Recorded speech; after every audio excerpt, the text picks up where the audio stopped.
I wanted to sell more beats and become a more successful producer. So I took, and this is on me. I'm not criticizing any company. I took a job as a mix show DJ in my city's big top 40 radio station. I met a lot of rappers. I met a lot of managers. I met a lot of label staff.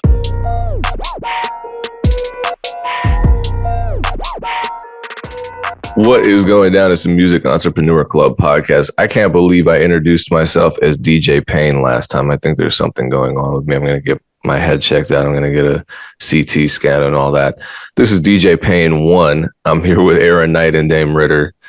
And we have some hot topics today, but we're going to cool them down a little before we really dive in. How are you feeling today?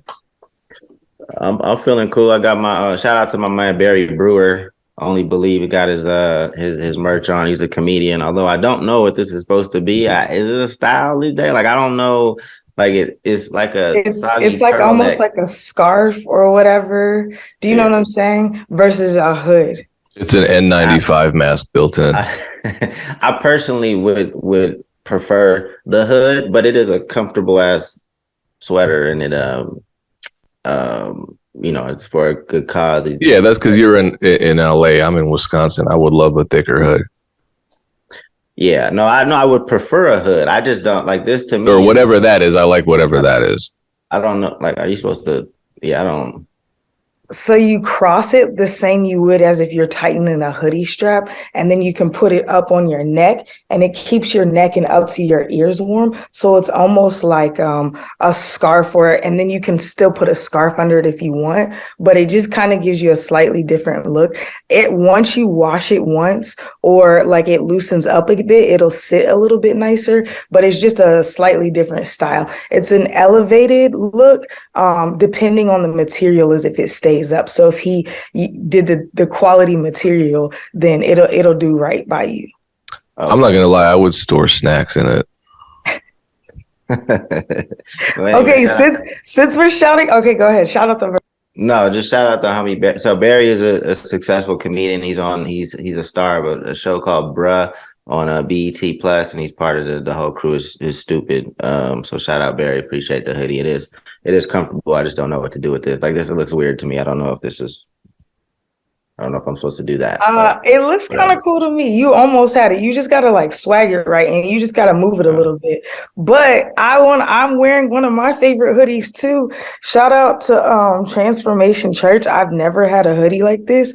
They booked. We booked like a bunch of artists for them for one day, and one of them was my artist, so I flew out and they like outfitted us with all sorts of fire merch, and nice. I've never had it was crazy. I've never been to a church that did anything like that. It's one of the tightest hoods I've ever had. There's no drawstring, so it sits up really nicely. Like I love good quality merch. I mostly wear mine or my artist, but I can't get away from wearing this, and every time I'm out with it on, people are like, yo, that is a very nice hoodie. I'm like, I know. So shout out good merch to anybody who's making it. It's expensive to do uniquely, but if you have a good product and a good consumer base, do it. So speaking of, sorry, go ahead. Join the Excellence Academy and learn how to dress, because obviously I don't know how to swag out. Talk, Dame. I'm telling you, next year we're really getting into the fashion game on this side. Aaron Knight and Build Your Own Dreams. You heard it here first. There are a lot of conversations happening over here. People don't know it, but I'm really into textures. I won't say I'm in the fashion game, but I'm in the streetwear game for sure. Nice. All right, let's get started. We were talking about Twitter before we pressed record. Oh, yes, we were. A lot of things are happening on Twitter. Elon is causing quite the stir since he has purchased Twitter. And, there's a lot of different directions we can go with this conversation, but we want to focus on how we think artists and creators will be impacted by the changes that are happening to Twitter. How have you guys approached Twitter any differently since all these different changes? Not so much. What's your guys' outlook? I'm trying to tweet every day, because I don't know how long this is going to last. I honestly felt like Twitter was the last platform on which good content would spread organically. And Elon basically just came in and said, fuck all that. So I don't know why people are celebrating the last bastion of of democratic reach when it comes to engagement in social media. But I guess out with the old and in with the new. Something's going to have to replace it at this point. That's my prediction. Because right now, if nothing else, and I have a lot to say about this, if nothing else, Twitter's trajectory is confused. We don't know what's going to happen. Elon comes up with some new shit every day. And every new idea he has just becomes increasingly more restrictive than the last idea. I have noticed as of this week that my engagement has dropped a little bit compared to the previous week, which makes me wonder. So I'm just trying to get as much as I can out of this platform because I have built up a following on it. And I think this goes back to what we always preach, which is that you can't trust these social media sites and these third-party owned platforms because they are private companies. They can do whatever they want. And the second you think everything's all good, as it was a week ago, they can pull the rug out right from under you. Yeah, so he's like, you're right. Like he's just kind of throwing shit out there, pulling it back, because even with Twitter Blue, supposedly, like, and I bought it, so I bought Twitter Blue, but I was concerned.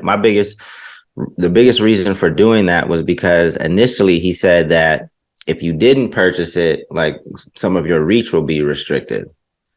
And then on top of that, you'll get a blue check. So I think a lot of people went ahead and purchased it for the blue check. And then there was a lot of confusion because people were impersonating bigger brands, and that caused a huge fiasco. So he scaled that back, and Twitter Blue, I think it's being re-released, and I don't know what the features are going to be, but a lot of people got a blue check just for purchasing it and started impersonating people and brands, and that caused a shit show. There was also a tweet that he put out, or the Twitter put out last week, that got pulled back immediately. And that tweet said that you're not allowed to like link out to other social media sites. Said that you will not be allowed to do that. Even Linktree or Koji links in your bio said you would not be allowed to do that. And I think so many people pushed back on that they deleted that tweet, because I retweeted it. And I think I said, this is getting ridiculous. So that was going to be a thing, that you wouldn't be able to link out to anything, pretty much. Maybe like your own Shopify or something like that, but any type of social media or platform. I'm not sure if YouTube was on the list. I think that would be a huge disaster for them if you couldn't even post a YouTube link. But even that got pulled back. So I think he's just saying shit without doing the research, without really understanding the platform. And this has just really become his $44 billion toy that he just likes to play with and amplify his own personal voice.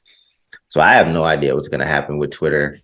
I think in the meantime, continue to use it, try to pull as many people over to your own website or email list or text list while we don't know what's going to happen with Twitter. It's kind of in limbo right now. So it's just kind of interesting / sad to watch what's happening to Twitter and the voices on Twitter. So we'll see what happens in 2023. Aaron, how you feel? Shout out to Big Stowe, who's been saying what you've been saying on the internet for like 10 years, like artists get a website, because you just never know. It's any platform. He was on Tumblr, he was on Instagram, MySpace. I'm sure he's been on Twitter. Artists get a website. Business owners get a website. It matters. That's why at the end of this, we always say the excellenceacademy.biz. The Excellence Academy doesn't even have socials. You know what I'm saying? We out here growing. So, I mean, it's going to be more next year, but yeah. So artists, businesses get a website. I would just like to go backwards a little bit, though. I think what you said is true, Payne. It seems that like the sites that matter, or the sites that allow for real freedom, but not to say there's not darker sides of Twitter, because there are, and I've heard about them, haven't really experienced them. But Twitter did seem like somewhat of a real free market. And I think about that and the previous business models of the same nature when it came to socials that have expired, is because they weren't making any money. That's what happened to Twitter. It's like you're so successful by the people's standards for that many years, and somebody says something as audacious as, I'll buy it online in front of the entire congregation, and he utilized that to force Elon to buy it when Elon backed out. So if we're looking at the trend of how this has gone since the jump, it started as bullshit on Twitter from Elon Musk. Yo, I'm gonna buy this and turn it around. He bought it, or said he would buy it, backed out, was forced to buy it. It dropped like every time. So for me, by the time he got to when the engineers were tweeting, like, I got locked out of the building, I was like, oh shit, this shit may really go down. So I was like, dang, kind of like you, like, I'm gonna just tweet, dang, it's gonna be so sad, I'm gonna miss this. Okay, a day later, a week later, now a month later, we still here. Every promise that's been made has been broken. And whether it's a good promise or not good promise, so I think that my point is that it wasn't profitable. That's one of the big reasons that the good things fail, because they can't become profitable. And I don't know how this works in the mega world. I'm a very young, very new, very small entrepreneur, but I do know as a serial entrepreneur, I myself am going through a very similar experience when it comes to leaving the place that I am, because I have to go be profitable. And where I'm at is I'm benefiting a lot of people, but it's not benefiting me. Do you know what I'm saying? And so I'm looking at it from a values perspective, like what caused Twitter to get to this place? Like what caused, is it the CEO was super discouraged? Is it that people stopped showing appreciation? Like what was it about Twitter? Like, and I think Vine was similar to me. I felt like Vine was a really beautiful, interesting place for creators to be. TikTok is something like that, but I feel like Vine had less input from the out. It was just like people having fun, so I don't know, that I'm just kind of, I'm going to go into my feelings. That's how I feel about it. But if we're looking at the business side of it, what are the indicators here? What does that indicate for the future of technology and business? Like, will good things survive if we can't become profitable? And how can good things become profitable? Yeah, I mean, this isn't a podcast to explore like the business of Twitter, because obviously, I mean, if you look at it, like, yes, there were probably some layoffs that need to be made because it was a pretty bloated company. It's a lot of people, a lot of very expensive people. But did he need to go about it the way that he did? With such a heavy hand, with just a whole bunch of ridiculousness, ego, and narcissism. But I don't want to go down that path and like talk about the business of Twitter. I really just wanted to give artists some advice, or at least our perspective on like how they should be approaching Twitter. Should they leave Twitter? Should they, and I think at the end of the day, be there. I mean, I think now it's still useful, especially if you've created a community there. But as much as you can, just try to pull them over to your own platforms and try to extract as much of their data as possible so that you can still communicate with them. Should any more changes happen in 2023, in which a lot of people just decide to jump off Twitter. But I just wish there was another platform. Like, I don't really feel like there's anything else at the moment. You would think that another social media site would emerge. And I just don't know if there is one right now. It takes a lot of money to support a beneficial infrastructure. You know what I'm saying? Because there's ones like fan base, and shout out to Isaac Hayes III, but it's like they don't have enough money to really, like, you know what I'm saying? Like, give it the place, and it's a functional app. It's not a bad app. It's just kind of like, and then there's things like Clubhouse that popped, but it's like there weren't enough, I think, things for people to sink their teeth into, or it wasn't linear enough for enough people to want to stay and be consistent there. Like, it's still a great app, apparently. Like, people still get on it regularly, but it's like it had the pop and then it dropped back out. So I think that there has to be consistent attraction. I think the simplicity of Twitter was really attractive, but it's also very intricate. Right.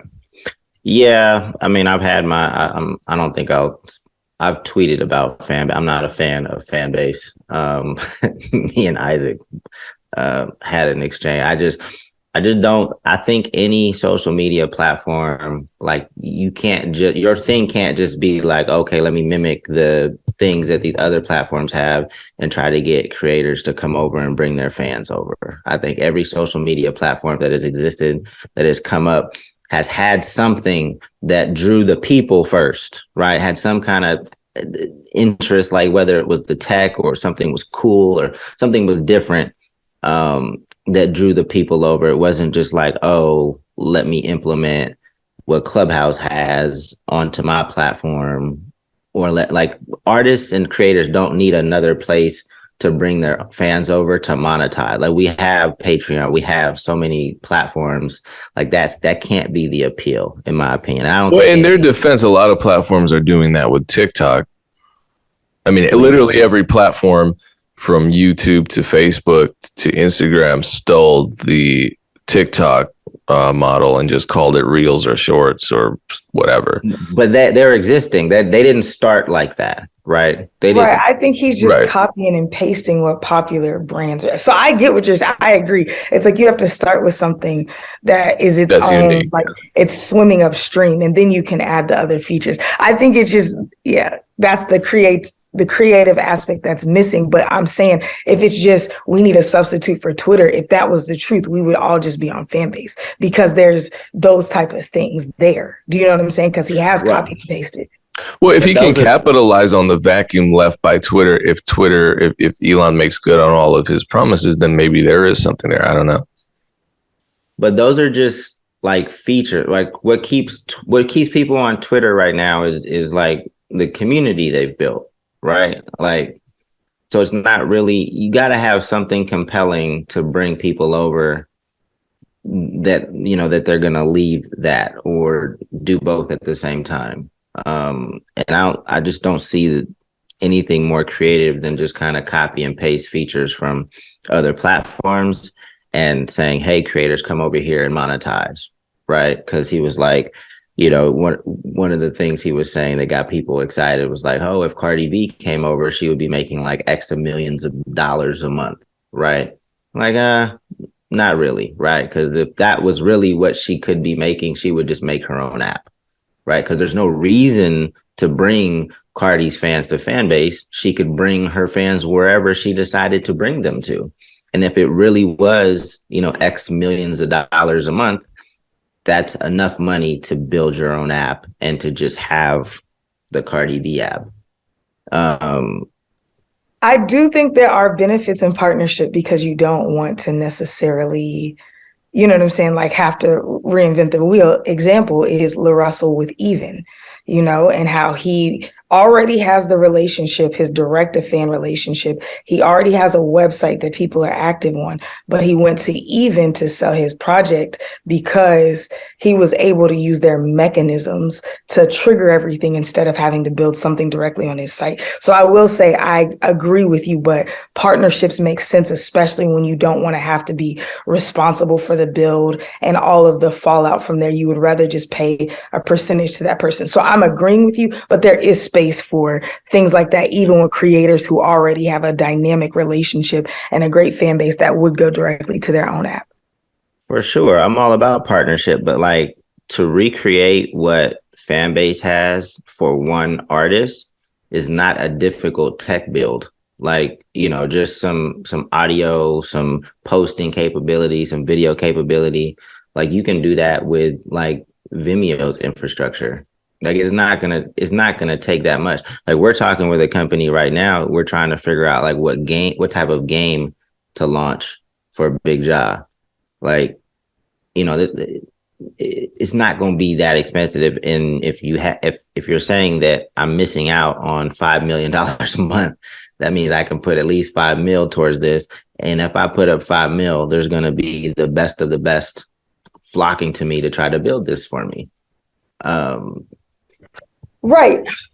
I'm not knocking that. I'm just saying though, if you have, like, you're talking to the company though about it, like you could still would you prefer, like, are you saying that you would prefer to just build it for 5 million yourself to own everything? Like, I just want to get clarity on that. Yeah, I wouldn't need. I'm because basically what fan base is telling me is that, hey, come over here, use our stuff. But there's nothing else. Like if there was a community with fan base, and if I go over there to get more fans, that's different, right? You're just offering me a few features on your platform that I could easily recreate over here, and I'm bringing all the value. Like I'm bringing my fans to your platform. You should be paying me just for that. Like.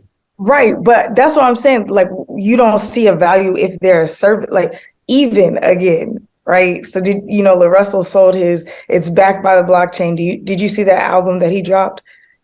Nah. Okay, so 2 months ago, or September, Russell dropped a direct to consumer album. He's been doing direct to consumer all of this time.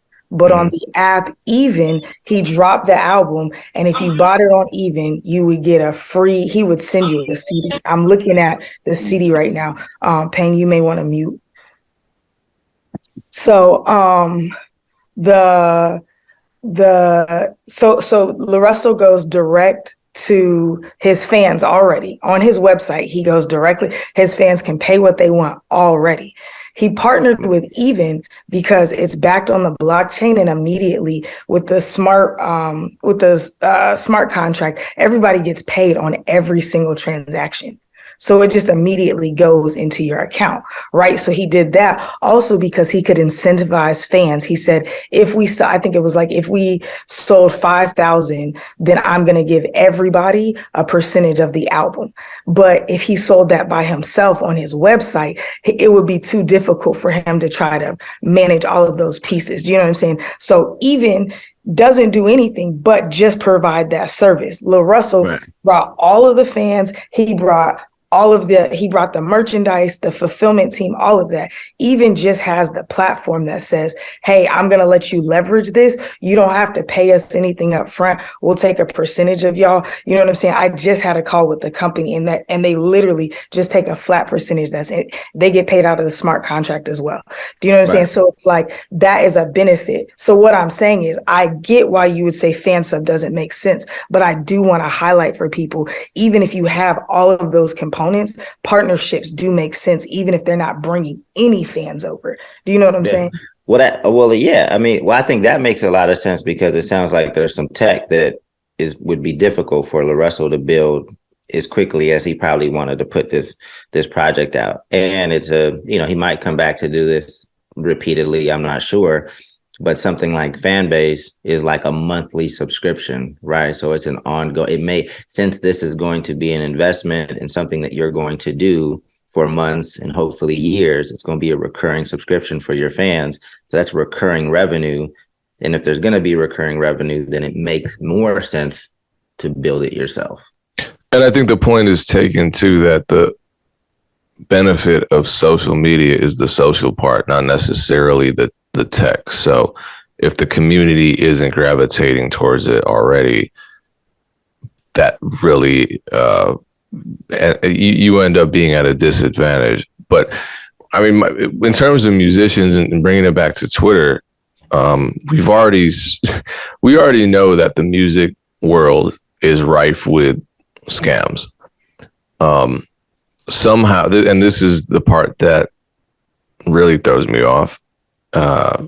Twitter Blue is advertised as a way to reduce scams, though we've clearly seen that that's actually the opposite of the truth. And so, for example, I saw a producer who was scamming other producers that took a fake screenshot, because you can generate fake DMs. There are just apps that do it, websites that do it. Fake DM from Lil Baby, and in the exchange, the fake exchange, it wasn't actually Lil Baby. He just made it up. He was saying, he was talking to himself as Lil Baby, saying, yeah, send me some beats, but send them to this Instagram, not my main one. This is the one I'm active on. And then he posted that screenshot as a trick so that producers would say, oh, I'm going to slide into this secret Lil Baby DM. It's an unverified profile, of course, because it's fake. So you had a bunch of producers trying to talk to who they thought was Lil Baby based on this scam. And then the fake person, the fake little baby, the catfish, would say, yeah, send $100 submission fee or send $50 real quick because I need to get some white owls. Or I don't know what kind of scam they were running, but it was a scam. And this was with an unverified profile. Now, is there a degree of elitism with the whole verification system? I mean, people are equating verification badges with some kind of importance, but at its core, the system of verification is to verify a person's identity who is likely to be catfished or used as a catfish or used in a scam. So I'm just thinking, what if every social media platform adopted this policy where you just pay $8 and you're verified and you can just claim you're anybody? I mean, it happened to me on Instagram, and that was with a fake and unverified profile, and people were still falling victim to it. When it happens on Twitter, which is what they're saying, so people like Beyonce and Drake and me, which is weird to say, will lose their verification because we're not paying. We're just legacy accounts that may or may not be of some sort of noteworthy, newsworthy importance. Anyone can jump in. I think I might do that to make extra money. Just say I'm Drake, buy a bunch of fake followers, get verified, and start charging $1,000 Cash App features, to the first 50 people who send me because no one's going to know the difference. And by the time I get shut down, I've invested $8 to $16 and I've just made, $10,000. I'm not going to do that, but I'm saying, like, what's stopping a person from doing that? And it's going to affect, I think, the music community to a high degree. It's going to affect a lot of people because all like the Bitcoin scammers can be verified and like, trust me, I'm verified. And eventually it's going to get to the point where no one's going to trust anybody. And where's the system of trust? So I don't know what the end game is here other than Elon just trying to be controversial, trying to appeal to people who want the glory, the perceived glory of having a verification badge, and then just trying to make money in the short term. I didn't see the latest. Is that the latest that people are going to get their verification taken? Yeah. What I saw, like, they were starting to put a different tag on at least companies, like it said like official or something like that. It was a check mark, and then it had something. I think in terms of stuff like this, like, we don't know how it's going to shake out. I think, just like we've seen with a lot of changes he's proposed, like he pulls it back as soon as he realizes what the real effect, or when people tell him what the real effect of this is going to be. So I can't imagine that he just takes away everybody's badges and only gives it to people that pay like that. I can't imagine either. That's not going to fly without a huge amount of backlash. But that's what that's what he's saying, and the fact that he's saying that makes him. Well, he also said he would step down from Twitter. Like, well, yeah, but you have every time he said something, it's either happened and taken back really quickly, or it doesn't happen. That's just the trend here. Right. It's like he fired everybody who was previously on the strategic side of the company, who was like, this is why we do this. This is why we don't do this. He fired them all, apparently, and brought in a new strategy team because none of this makes sense, or he's ignoring what they're telling him because it doesn't make sense. Well, is the strategy team just a toddler that drank Pepsi at 8 p.m.?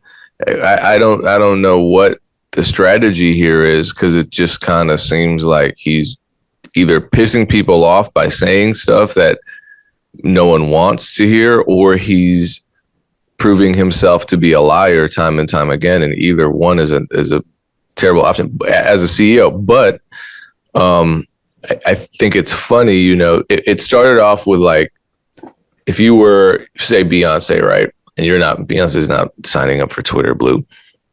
But her verification badge would say, if you hovered over it, this person is a public figure, something to that effect. Now it says this person may or may not be notable. And it's like, this is Beyonce. But the fact of the matter is, there's been this downgrading of language. So it seems like one step closer to his ultimate goal of doing away with them. I don't know. All I know is if that happens, there will be scammers because there already have been. And is there a better system? Different color badges? I don't know. It's anyone's guess, but it seems like a poor choice. Why don't we? I know we've been on this for a minute, but let's give our 2 cents on the Glorilla situation. I know it happened last week. So Glorilla posted a job description for an assistant, and the price in which she was willing to pay for this assistant on a weekly basis, I believe was $550. So you would be her assistant. You would help her get food, get whatever she needs as a personal assistant. You're there, in hopefully you're there making life easy for her, taking care of a lot of the small things so she can focus on her career. $550 a week. Payne, Aaron, are you taking this job? Aaron says yes, weigh in. I know that I will be on the side of, I don't know. But so, yeah, I would take it. I've never made that much in a music industry job. I've always worked multiple, right? And so I understand that as an assistant, you won't be able to work multiple jobs because you have to pretty much be there dependent on the amount of days. But my dad used to always say, when you go in places, make yourself an asset, right? And so that means that I've always been inexpensive. Like any job, whether it was TJ Maxx, the coffee shop, wherever I'm at currently, you need me. And that's how I move. So I feel like I would go in, and this is at a young age. I was learning to negotiate my salaries or whatever. Question is it me? I recognize that everybody else doesn't think like me, doesn't function like me, hasn't been taught like me. But I'm saying if the opportunity was presented to me, for sure, as recently as probably 4 or 5 years ago, I would have taken it, because my next thought process is I'm going to get in, I'm going to learn, I'm going to figure it out. They're in Memphis. You can get a small spot for not that much a month, but most people would probably be living with their parents or have roommates. Do you know what I'm saying? So I get cost of living. A lot of people who aren't in the South don't recognize that, right? So there's things like that. But I also think about the benefits of working with somebody like that. I'm not saying that you're not going to be able to scale. You're an assistant. Don't go in trying to work another job. But I do think that I've known some celebrity personal assistants who stayed with their team long term and reaped a ton of benefits of that, because when people feel safe with you, when they need you. I was a nanny when I first got into the music industry. That's how I paid my way through life. So that's why I'm saying this from an experiential standpoint. As a nanny, when you get in good with the family and they really need you and their children bond with you, there's nothing they won't do for you in order to ensure that you're good. So it's a people business. People are looking at it as a transactional situation. But again, I'm a manager. So I'm what a lot of artists feel like is an assistant. So I live in some of these roles sometimes. I started as a day-to-day manager, which was really like an assistant, but also I have a background of working in people's homes, assisting them in private matters. And it's like, this is a good job for the right person. Everybody ridiculing it. And it's not a music industry job. Just because she works at that's another thing. Just because she's an artist doesn't make this a music industry job. You're her assistant. That's not a music. You will be around and interacting, but you're not doing typically music business. You know what I'm saying? You're going to be arranging her flights and things like that. I think it's a good job. I think it's a great job for somebody who just got out of college, maybe doesn't have a ton of school debt. I think it's a good job for somebody looking for a transition who doesn't maybe have kids. Do you know what I'm saying? I think it's not for everybody, but I would have taken the job. I think it's a good job. And you can get a raise. You're not stuck there, especially when you kill it. You know what I'm saying? And yeah. Payne, you taking the job? As me right now, hell no. But as me, I don't know. I was always in school. So my thing is, it's a full-time position. It's got to be a full-time position. I know there are people who are working worse jobs for less. I don't know Glorilla personally. I don't know how. I mean, in her Twitter video, she made it seem like it was just cool. Just get some chips here and there and know my sizes. But I don't know. people, you don't know a person until you know a person. If she's as cool as she makes herself out to be, for like someone who's maybe taking a year off before they go to college, something like that. Yeah, great. Especially if it's 24/7, I damn well better be living with Glorilla. I don't know what being assistant is like. I thought they were on call in case someone needs them, at all hours of the night, especially when, Glorilla's saying, yeah, you got to travel with me. So if I'm traveling with you, if there's a tour, I'm going to be with her 24/7. So that becomes a pretty demanding schedule. And for a grown adult, especially one with kids or one with, a mortgage or whatever, $26,000 a year is not livable. So I would need to know more. I would have questions, is it 24-hour, or is she paying for all my food? Is what are the expectations here? And yeah, we worked that out. I would want it in writing also, but whatever, like a 20-year-old who doesn't have anything solid, I think there's more flexibility.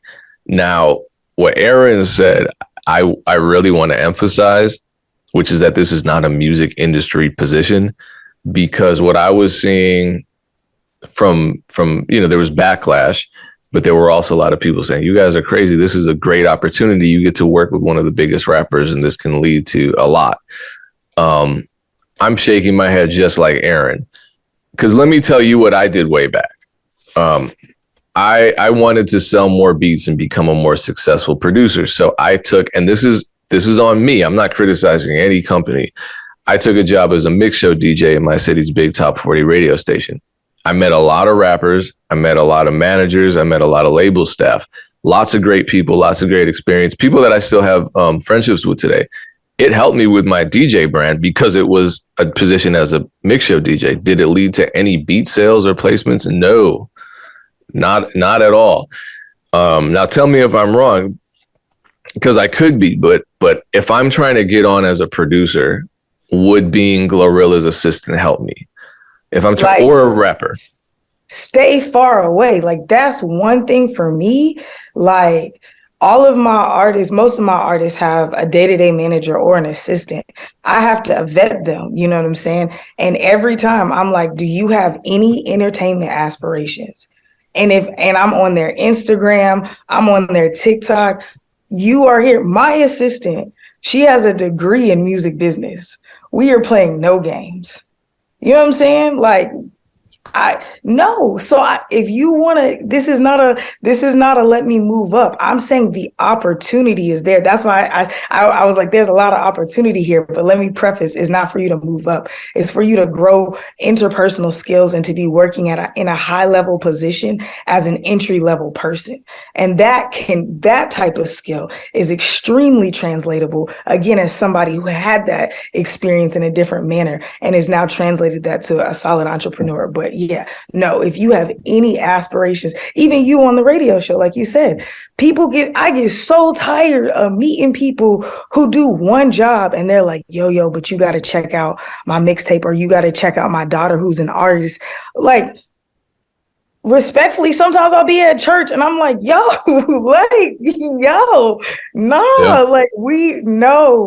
get so tired of that. So it doesn't even matter if I know you and we're cool. If you are not in this context, I don't want you to be in the other context. So it's like, that's something people got to understand. This is a job, and it is not a music industry job. This is a service professional job. No, and I think there's this narrative, and it probably was way more prevalent way back because of movies and this and that, where it's like, think about, the waitress in the 70s or 80s, and she brings a milkshake to the CEO of Epic Records, and he takes a liking to her, and suddenly she's Madonna. You know what I mean? Like, that shit doesn't happen, especially not today. So for me as a producer to take on a position as an assistant for a famous rapper, yeah, I'd be around famous people, but my job is to assist, not make beats. So like, I think of it this way: you have two choices. All right, for me as a producer, you can either be a producer starting from zero and you're doing studio runs in a city like Atlanta, because Atlanta's great, or you could be a waiter at a big industry event, like a service company, a catering company that does big industry events, and every rapper is at this event. Jay-Z's there, Glorilla's there, everyone's there. Call me crazy, I'd rather do the studio runs. I would rather be a producer in the right context than be handing out USB drives along with hors d'oeuvres to Glorilla and Jay-Z, because I would get fired because I'd be crossing a line. But two, if I'm at a studio and any one of them, let's talk about Glorilla, if she shows up, I can hand her the USB and she's going to be way more likely to, one, take me seriously because I'm in the right context. I'm a producer in the context of, producing music. That's where I'm supposed to be. I'm not wearing a tux and holding a tray.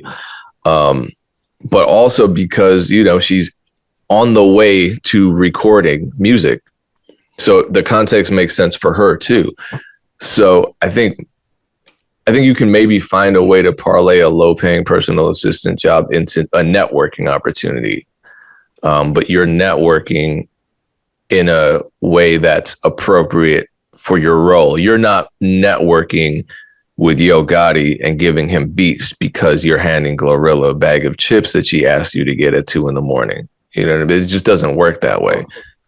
I mean, I kind of disagree with both you guys. I think this is perfect for somebody that wants to get in the music industry, right? So I think you have to have tact, and you can't just run in with your mixtape or something like that. But what better job to have than to be around an artist that is just busted on the scene and having so much success? I mean, just imagine the access, the level of access you'll have, not just to her, but the people she's working with, how she's moving. Like, again, you're not going to come in and on the first day and say, hey, here's your chips along with my mixtape. Can you feature me on your next song?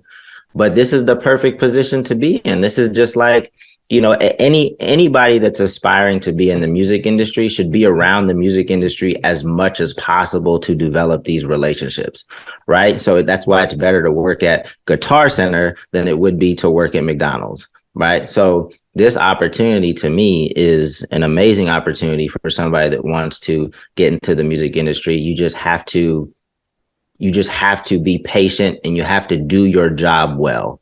Right. Focus on doing your job well, being the best person in that role.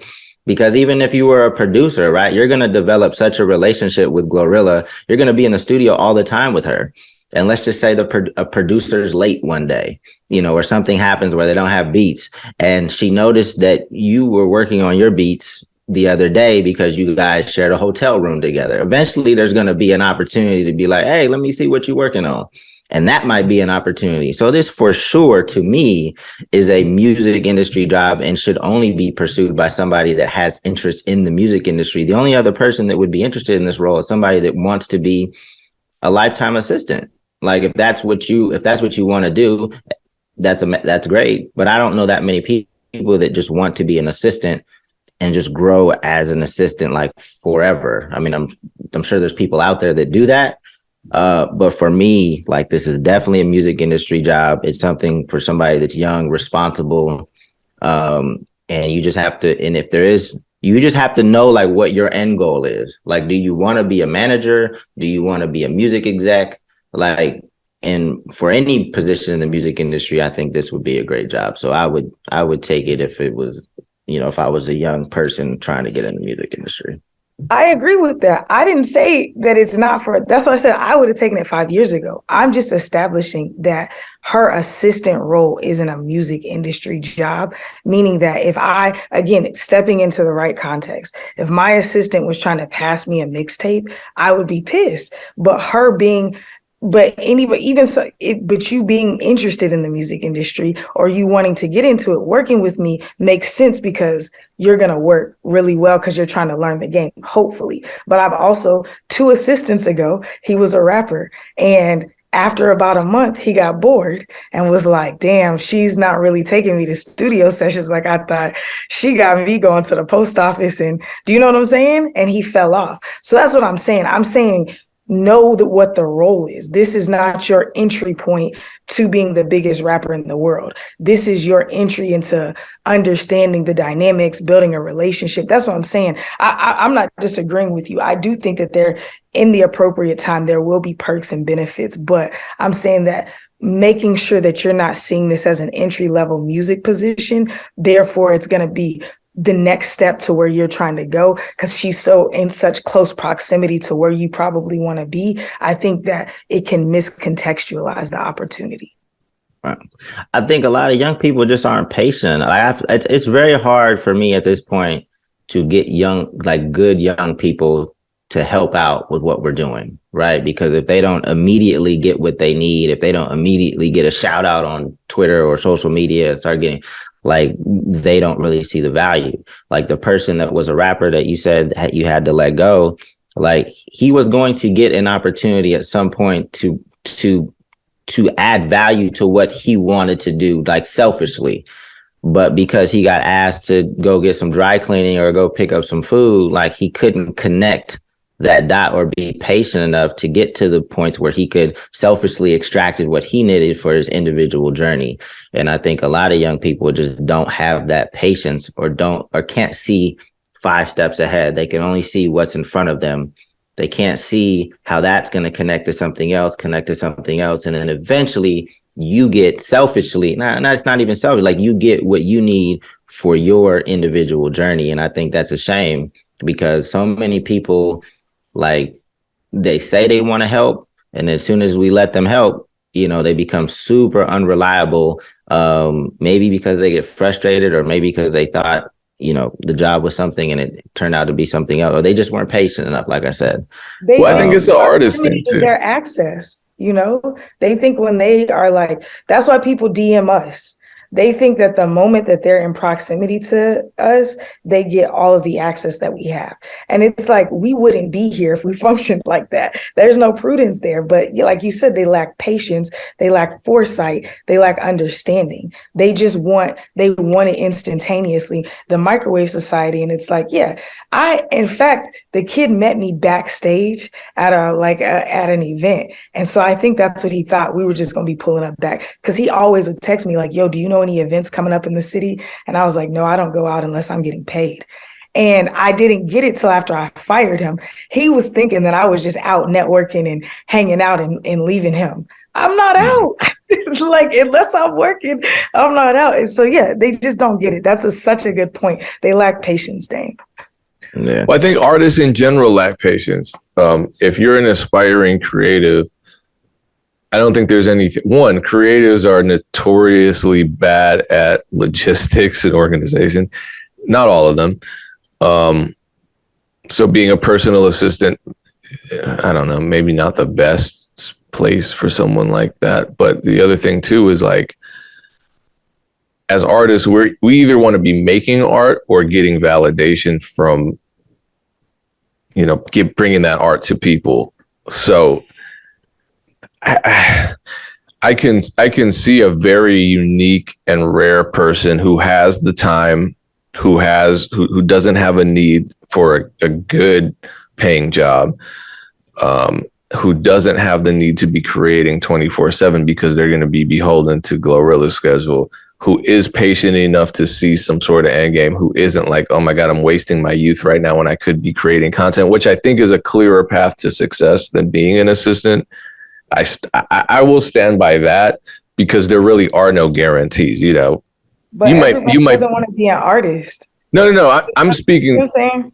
But I'm speaking for people who are aspiring creatives who are looking at this position as a potential come up, as a potential rung in a ladder that they need to climb to get to wherever they want to get to as an artist.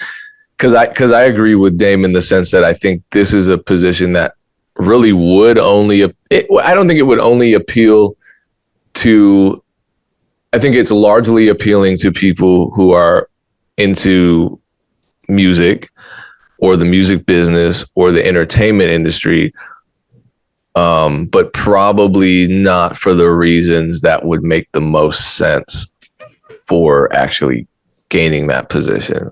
Are you there to be an assistant? This is just what I I think, based on what I was seeing from the replies. You know, it was always like, this is a great people opportunity. Applying or not, people applying. Who are applying. You're right. It's people applying are people who think like me. It's women who are trying to break into the music. And y'all got to understand, it is so hard for us to get in.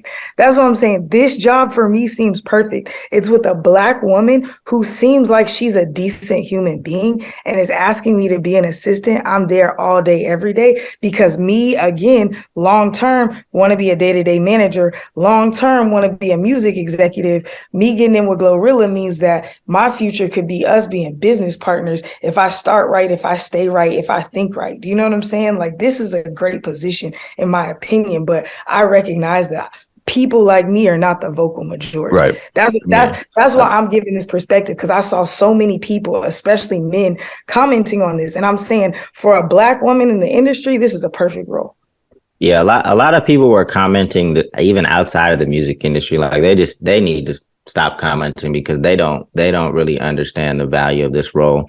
The last thing I will say is, if you were interested in this role, there's no time to ask questions. There's no time to hesitate. I know, Payne, you're very you like to ask your questions before you jump in the double dutch. Like, there's going to be so many people lining up to do this that as soon as you ask the first question, that's you're done. Like, you have to be all in. You have to already understand the value of this role and get in line with the 30,000 people that recognize the opportunity, that want to do it. Because if you're hesitant for something, like actually any role these days, for any role that gets posted, like, there's already like 100 applicants, so you already have to be all in and figure out, okay, this is how I'm going to position myself to tell my story, to say, this is why I deserve this role, right? If there's any hesitancy, it's a done deal. So yeah, that's just my advice to anybody going after any role these days. Like, you have to be all in and being willing to tell your story, why you're the best fit for that role. If you feel hesitant, it's going to show. If you ask too many questions, not say you shouldn't ask any questions for sure, but it shouldn't be about like, they shouldn't feel like you're trying to figure out if you really want this role, right? They should feel like, yes, you want this role. You feel like you're the best person for this role. You're going to kill it for anything you interview for. So, and then obviously there's some danger in that model. What do you mean? Well, you jump into a situation that you're confident you want because you want it. You don't know enough about it. And then you find out, 6 months in, oh, this is a terribly toxic position. So it's not, you can ask questions that explore the role, but don't ask questions that communicate to them that make it seem like you're unsure if you want the role, right? Like, you can definitely ask questions about the role. Does that make sense? But I think the point that you made initially when you were just kind of speaking freely was that you really, hesitating nowadays is a red flag for someone. Not necessarily just because they want to employ you right away and get on with it, but also because, like you said, there's a scarcity of positions, and now more than ever. So you want to get in when you can. And I think, as much of a trend as that is, I think there's also a trend of people jumping into positions that they didn't truly want, but they just didn't know any better because they were desperate for a position and they had to posture themselves as the right person for that job. So I understand that that's how things are. I don't love it per se. Can I give you an example? Because I'm rocking with Dame. The assistant right after the kid that I kicked rocks to because he wanted to be a rapper, I'm interviewing her. I say, here's the rate, because it started out as an intern position on a sliding scale. But if you pass my 3 months of internship, then you get my assistant job. You still get paid as an intern, right? But first month you get this, second month you get this. Told her that. She's like, can you tell me what it would look like to be your assistant? Like, what would I get paid then?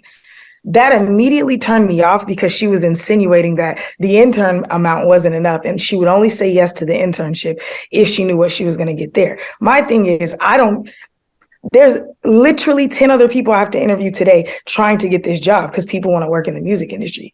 But then she went on to ask me 2 to 3 more condescending questions. You know, she didn't think it was, but Gen Z a lot will be like, I know my worth. No, respect to y'all. Respect to Gen Z. I know my worth.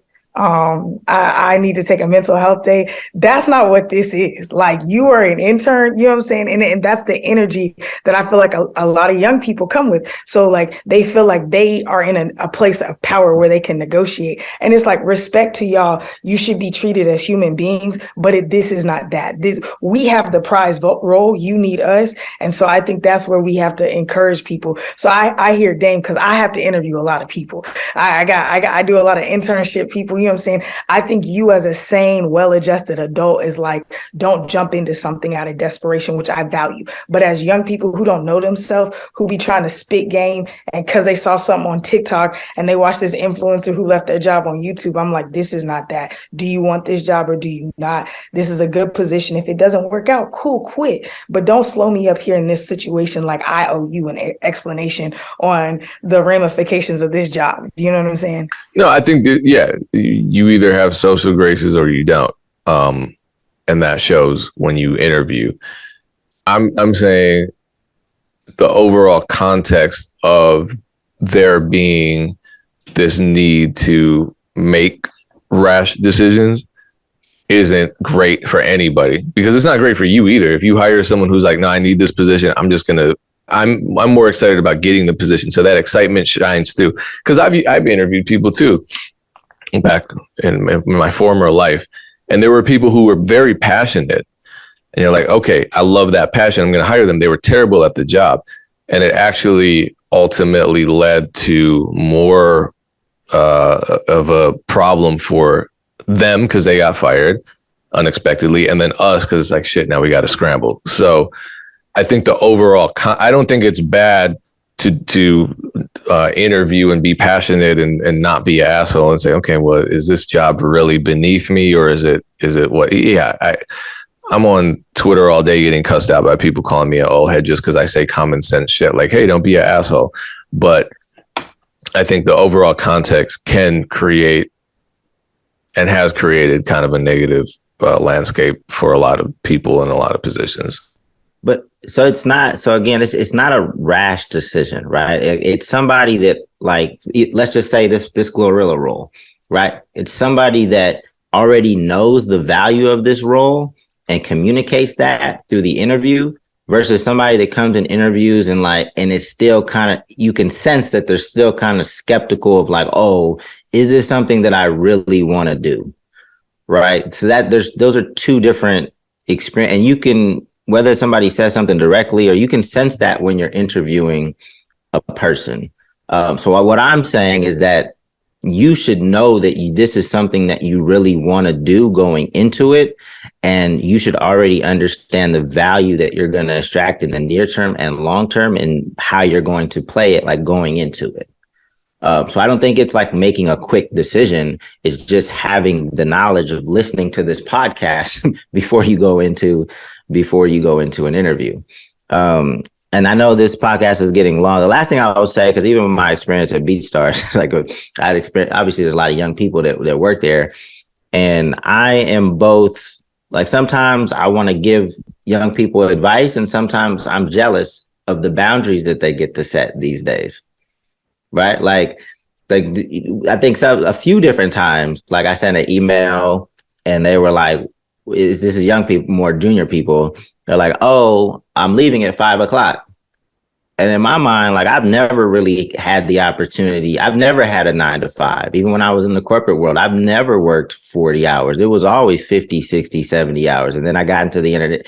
I think it was easy transition for me, because like I just always working, and I enjoy, like, I don't feel like, maybe sometimes I should dial it back, but, should I tell the young person like, hey, this business, we got to push the ball forward. Like, I don't care if it's 5:00. Like, it's not like it's 12:00. I'm not asking anything crazy, but then I'm like, yo, maybe I'm jealous because these young people know how to set their boundaries. So I don't really know Like I'm. No, I think we're getting into a whole different topic because I don't know if you've traveled much around Europe, but they think Americans are crazy the way we overwork ourselves. And so it's a cultural thing. I think it's a uniquely American thing because I was losing my mind over there, and you're right. It was a combination of me just not being able to relate to how they approached industry, and also a fair amount of jealousy, especially when it came to the artists who were, there were all these opportunities to make music and art from the government. And then I'm like, I'm working 15 hours a damn day. If I'm dead asleep and my phone rings and someone's like, can you give me a deal on this beat? I'm waking up and turning my computer on. Is that good? I don't know. I mean, I'm frustrated right now to a certain extent. It's the holidays. Everybody's, tapping out in the entertainment industry. I'm like, I'm trying to get these shows started. I'm trying to present and trying to get these shows started. Yeah. And everybody wants to go away for 2 weeks. And it's like, 2 months. Well, 2 months. People going away for 2 months. Yeah. With the labels. Yeah, because then they'll be like, oh, we're backed up and catching up from the holiday stuff. I feel this same angst because we were trying to get a song out in February and the distributor was like, oh, we really need it by November 30th. And I was like, yo, what? and even that is late because it's like Thanksgiving. We want 8 weeks to pitch it and we're going to be out for Thanksgiving. Or they were like, we're out for Thanksgiving, so we'll take it on the 30th. But they're like, we're going to be out for Christmas and then whatever. And then everybody who didn't, who got pitches for, you know what I'm saying? And they just give you all these crazy things. But at the same time, I'm in the middle of a 2-month leave of absence and I know my business partners are bad. So like I'm on both sides of it, but it's like, I think we do need to rest more, but I get it. Cause I get frustrated when people are like, oh yeah, it's like 6 p.m. I'm like, bro, it's 6 p.m. on the East Coast. I have a conference call with somebody in LA in 30 minutes. Like, you know what I'm saying? I still get, yeah. Nah, I mean, maybe when we get on and we have big shows, like we'll take a break, but like I'm trying to get there, try to answer this email. That's part of the chain, we need to get where we're trying to be. So, I mean, but shout out to the young people. I just think that, I don't know. I'm confused on that one. I don't know if I'm jealous of y'all or want to strangle you. It's both. I think it's both. We want to fight them and we're like, damn, I'm so glad you're liberated. All right, we can close it down. I know we probably went over a little bit. On that intergenerational note of animosity, let's end the podcast. Appreciate you tuning in.